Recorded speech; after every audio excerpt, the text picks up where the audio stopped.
When somebody you love is sad, what do you do? What can you do when somebody you love is sad? Can you try to make them happy? This is the story about a little boy whose Aunt Bertha was sad, and he was trying to make her happy. Let's see what he did to try to make her happy. This is called Miserable Aunt Bertha. You know that miserable means kind of like sad, and not just sad, but grumpy and very unhappy. Does she look grumpy? There's the little boy. What's he going to do when his auntie is grumpy? You're lucky because you don't get grumpy aunts, but maybe this will give you an idea just in case your aunts get grumpy. Here's a big suitcase that says Miserable Aunt Bertha. All kinds of things in that suitcase. Aunt Bertha wakes up in a mood, in a fug. She dislikes the lampshade. She can't stand the rug. Her eyes are all twitchy. Her mouth slips downhill. Aunt Bertha's a problem for which there's no pill. There's her grumpy face.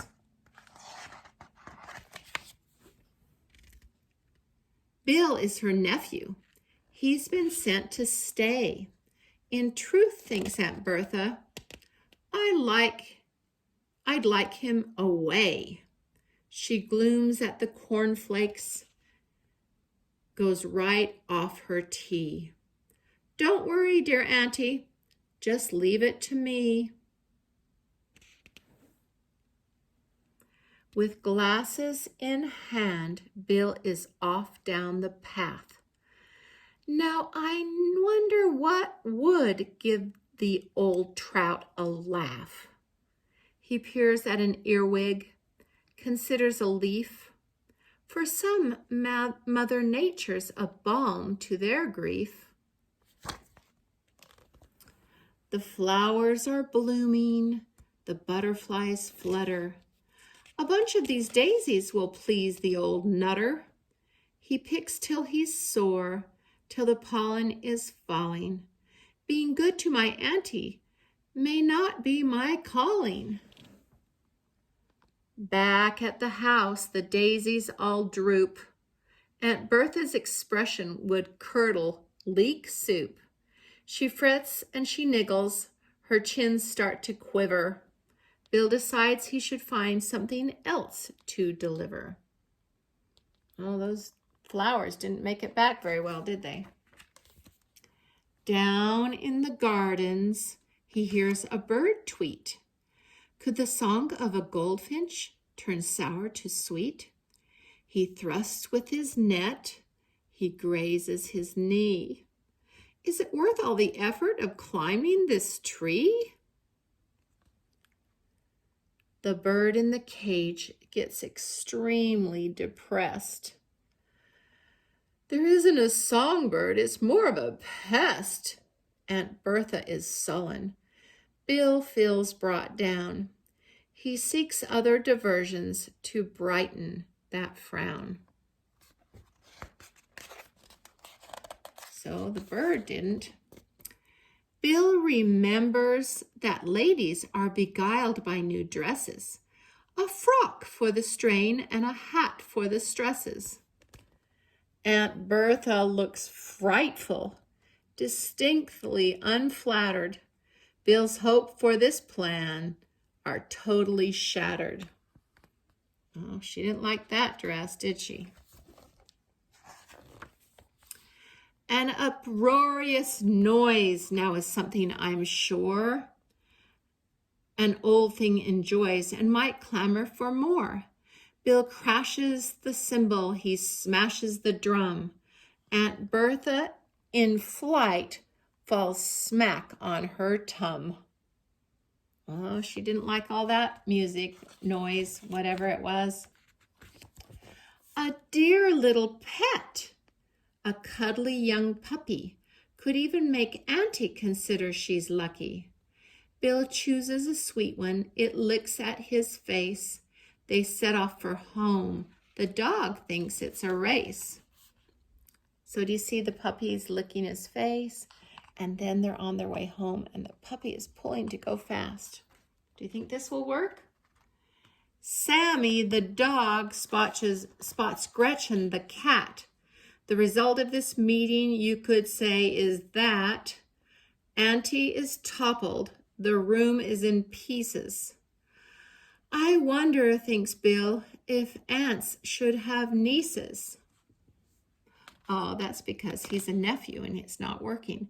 But that poor dog and cat ruined the whole house. And I don't think Auntie's very excited about it.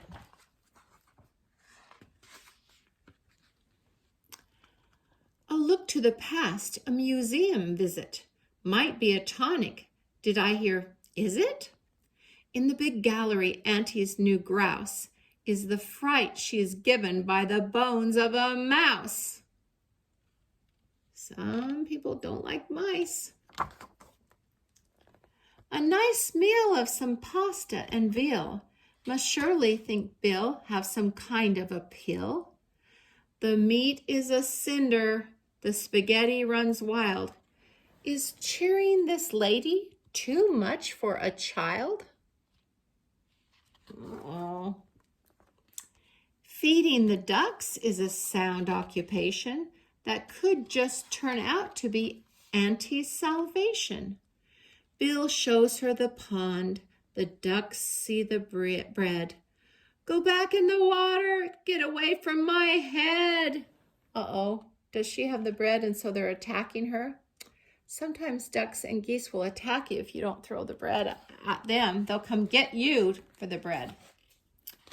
A large box of chocolates tied with a bow can often be trusted to make a mood go. She starts with the creams. She's searching for cherry. But too many chocolates never made a girl merry.